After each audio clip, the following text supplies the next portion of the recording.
Just thought I'd go through some quick information about just removing a bezel from a Seiko. There's a lot of information out there on the internet, some right ways, some wrong ways, and I'll just share with you how I do it and the reasons why I do it.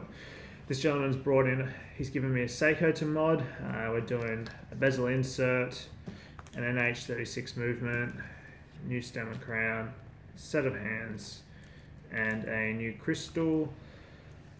But more often than not, people often try and remove their bezels themselves, some with some good success, others with limited success.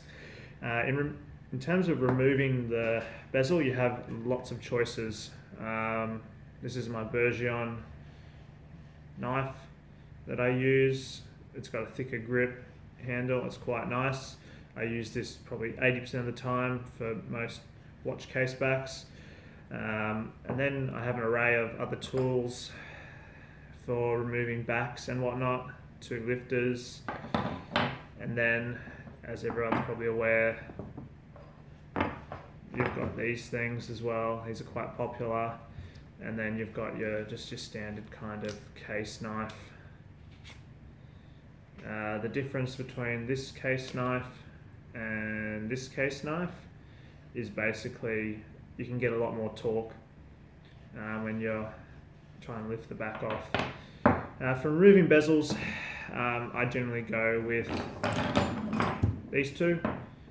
So basically, you've probably seen online that a lot of places suggest, they go, hey, remove it from here and whatnot.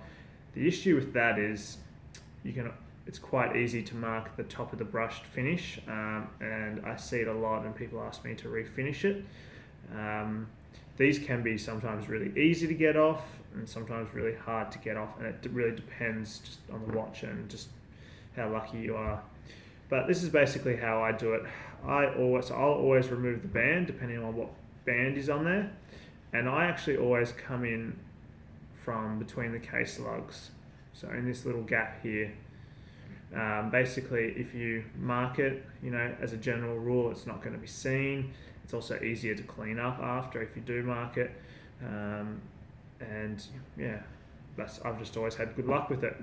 What I do is I put the watch in my hand, generally hold it like this. I reckon there's 2 different styles.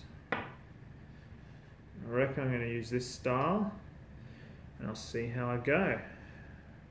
One side.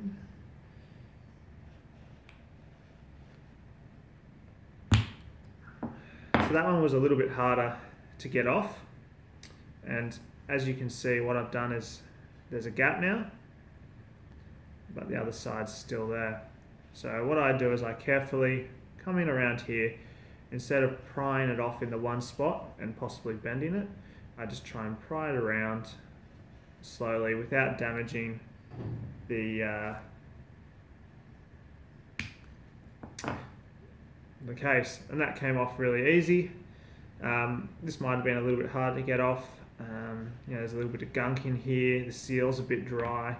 Those are contributing factors to it, and yeah, that's how you do it. Too easy.